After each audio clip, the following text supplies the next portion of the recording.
Hi, good morning, everyone. Welcome to the SDG Media Zone. We are live from the UN in New York, and it's my pleasure to pass the microphone for a conversation between UN Undersecretary General for Global Communications, Melissa Fleming, and founder and chairman of Purpose, Jeremy Heimans. Pass over to you. Thank you, Alexandra. Hi, everybody. Great to be at the Media Zone, the SDG Media Zone today with Jeremy Heimans, who works very closely together with the United Nations. In fact, I think you have been for your whole career. Just quick aside, can you tell your story of how you first encountered the UN, Jeremy? So I was a child ambassador for peace from the age of about 8 when the Cold War was winding up and they wanted young people to kind of make the case for peace. So I had the pleasure and the weirdness of being kind of going to various UN events and campaigning in advance of the World Summit for Children all those years ago. Yes, I've long understood the idealism and the hope for common humanity that the UN represents, and all of that potential is something that I really believe in. Right, and we're going to talk a bit about how we work together because you have an organization called Purpose. I think there is a way that you describe it. I always said it's kind of like a social movement agency. How would you describe Purpose? Yeah, I think we are an agency that works all over the world to mobilize the public, to try to shift narratives on global issues, and we operate on pretty much every continent. We have offices in 8 or 9 countries, so it's fascinating work. And I first started working with you when I was working at UNHCR, and Purpose was helping us be more strategic in how we reached audiences and how we segmented our audiences to look at the concerned middle, the people who are kind of undecided, and to come up with effective campaigns for reaching people when it was an issue that was being so polarized.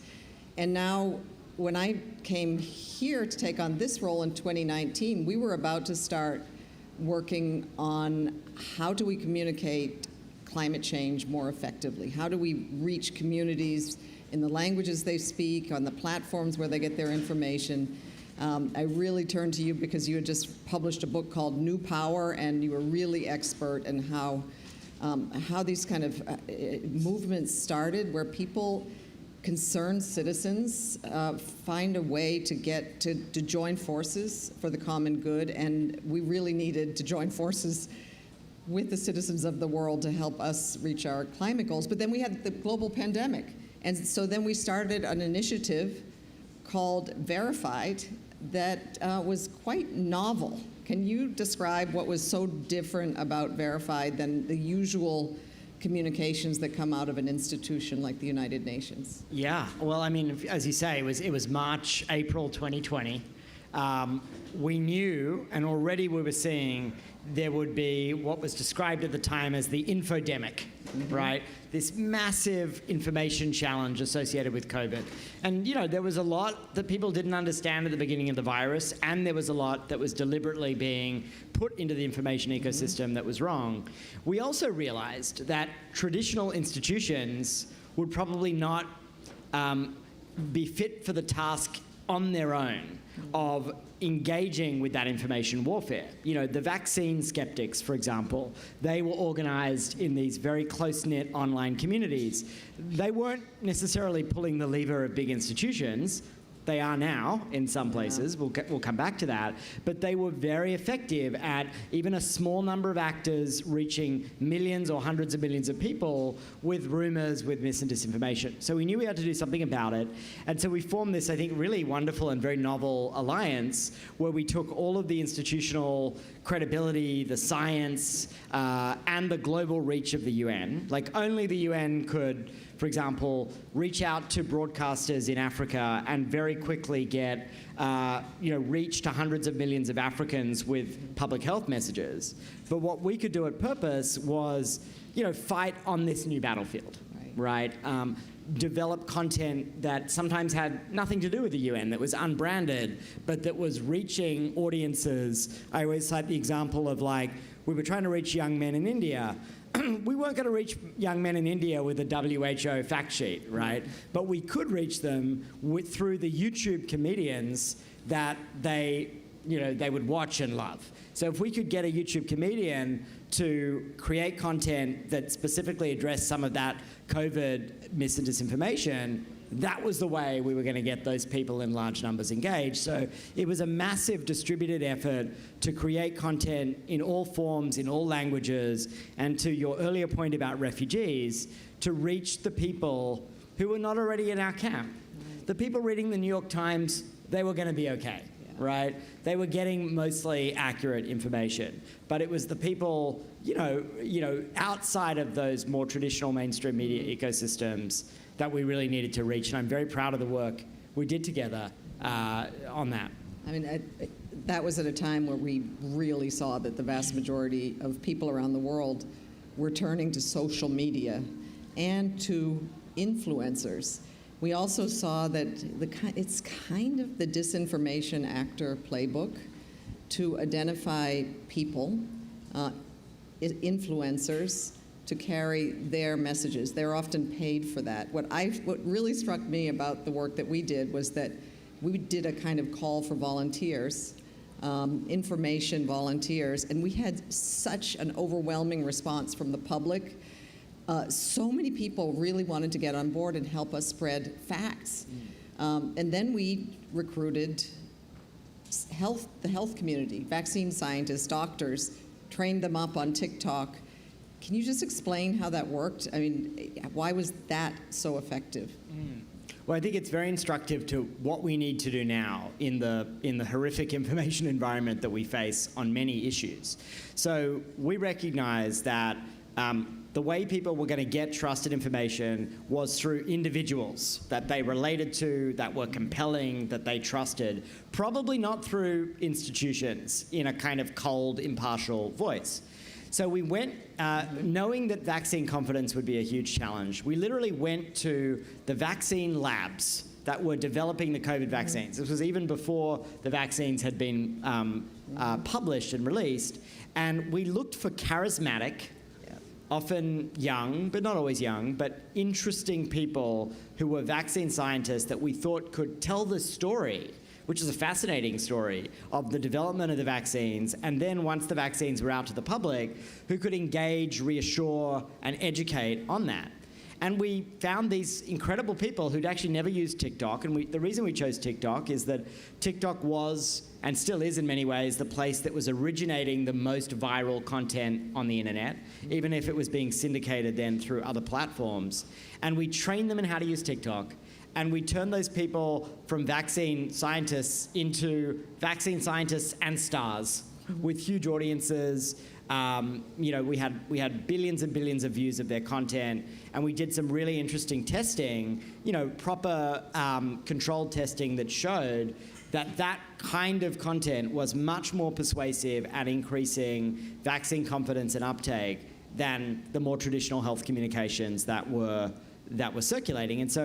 And that just reflects, even 10 years ago, that strategy would not have been as effective. So part of the dynamic we're in is that the kind of distributed influence that we now see, that information, trust, news is being filtered through these individuals is so critical, and that is not necessarily a good fit for institutions who are not used to that kind of level of engagement. So together, we kind of developed a network of these influencers. We called them Team Halo, these vaccine scientists. And that network grew over time, included other health professionals. And that's now what we're doing on Verified on Climate. These verified climate champions, and we have some amazing climate champions in the room today, who are doing that work. People who will reach totally different audiences, right, to the Brazilian government, right, but people with great expertise. For example, people who are scientists who can speak with extraordinary expertise. So this new model, networks of influencers that you coordinate, that are singing from the same sheet at one level, but at another level you're allowing 1,000 flowers to bloom, I think that's the only way we're going to compete with the sort of disinformation forces that we're up against. Yeah, I remember you were expressing your surprise that the United Nations as an institution would step away and not insist that our brand be part of this. Why were you so surprised?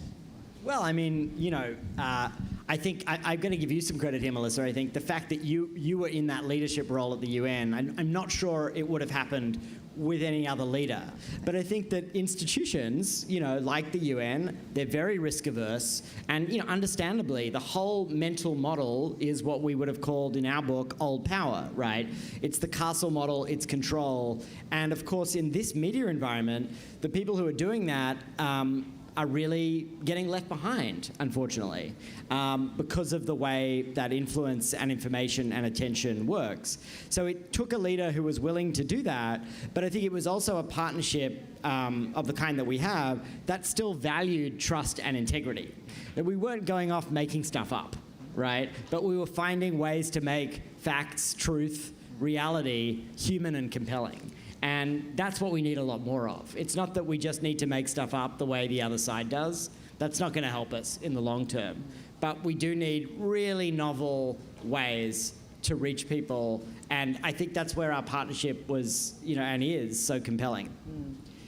I mean, we've been working now ever since the COVID-19 pandemic also on information integrity at the United Nations. In fact, we kind of started calling it information integrity when we launched UN Global Principles on Information Integrity last summer.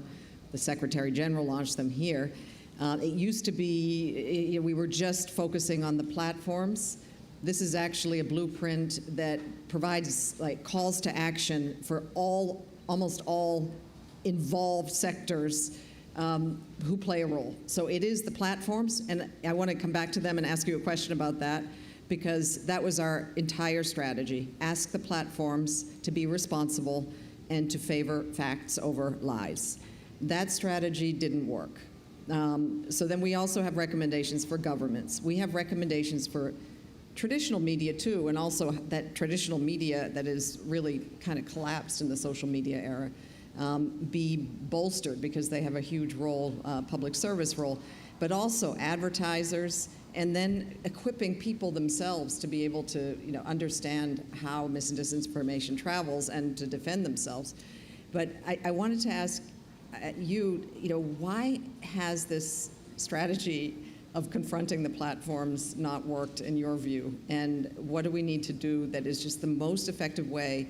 The people who are trying to do good in this world, the institutions that are trying to change the world for the better, how do we arm ourselves to communicate in this day and age? It's such a big question. And, look, I've been, as you know, building movements on different issues all my life. And this should be, every campaigner's number 2 issue. You might be a climate campaigner or a LGBT campaigner or whatever, but everyone needs to be fighting this information integrity fight.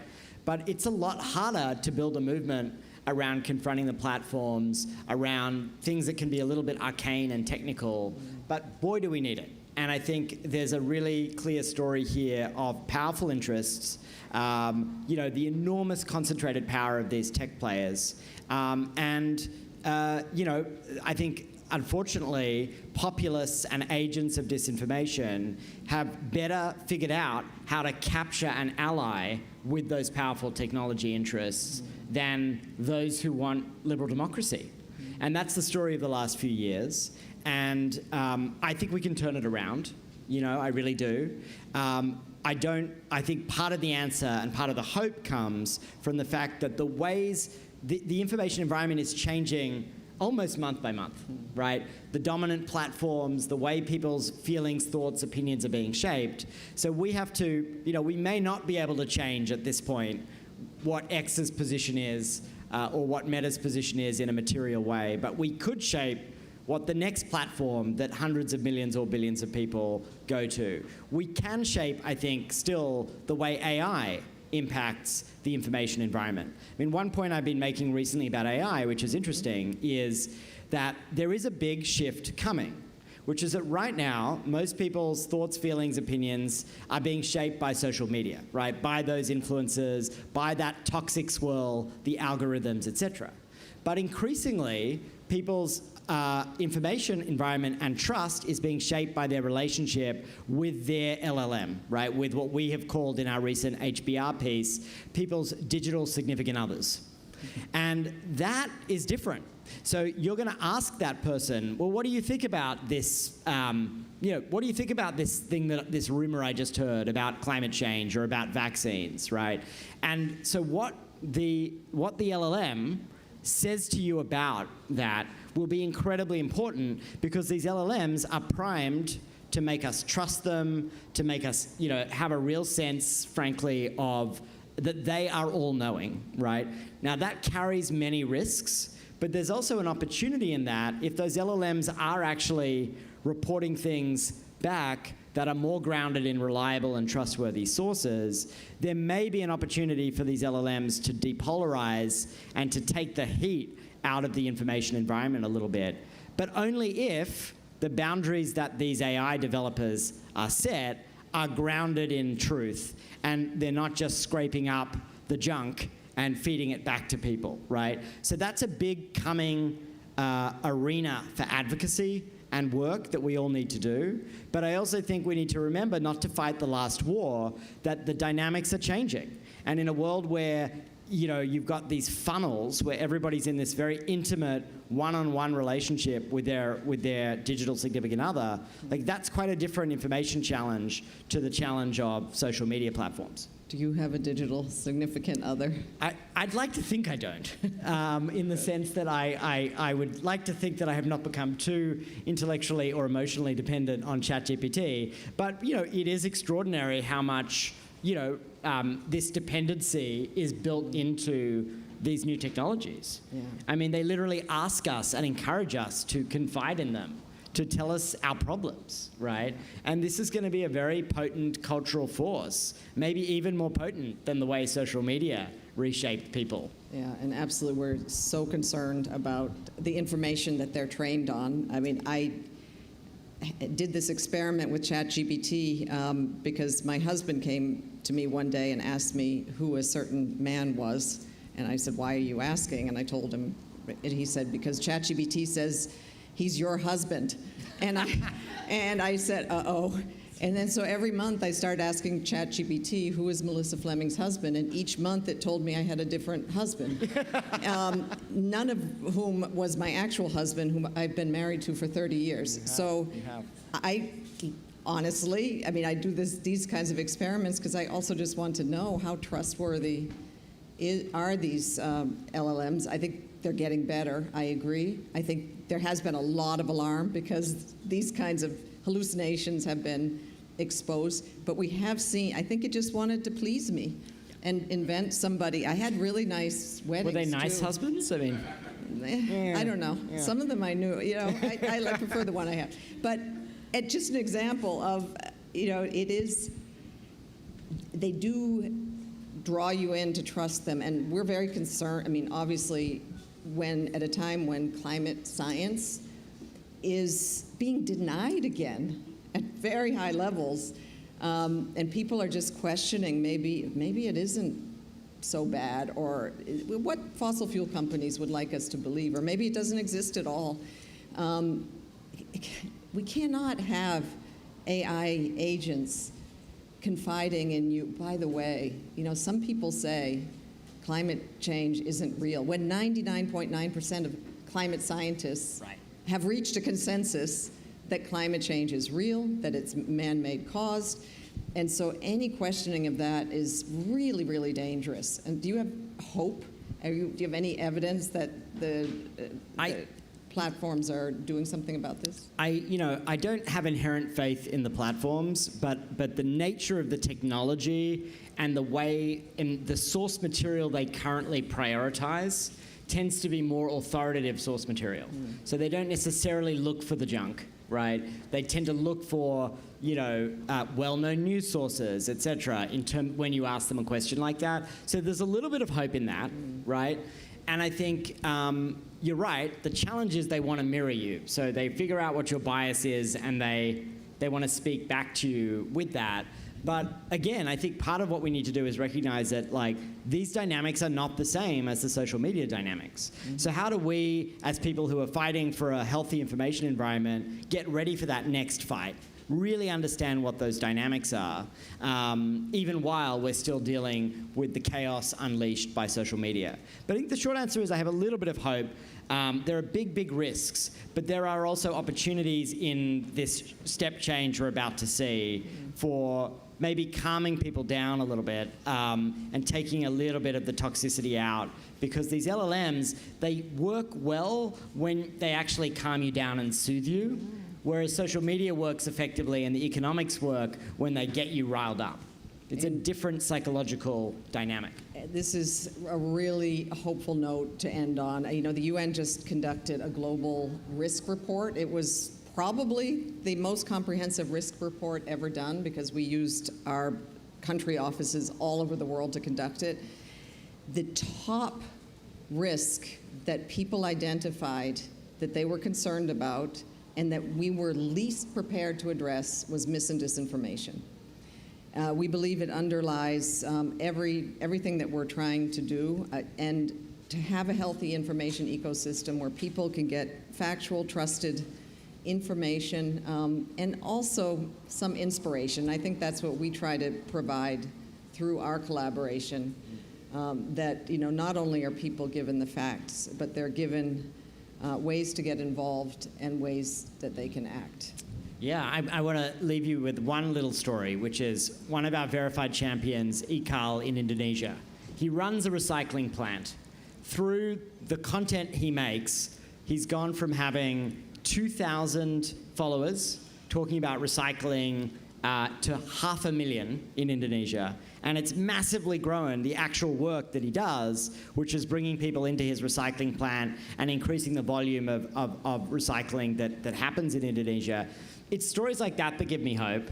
And it's because this is a really inspiring young man, right, who can communicate something that frankly isn't that exciting, right, but in a way that people want to listen.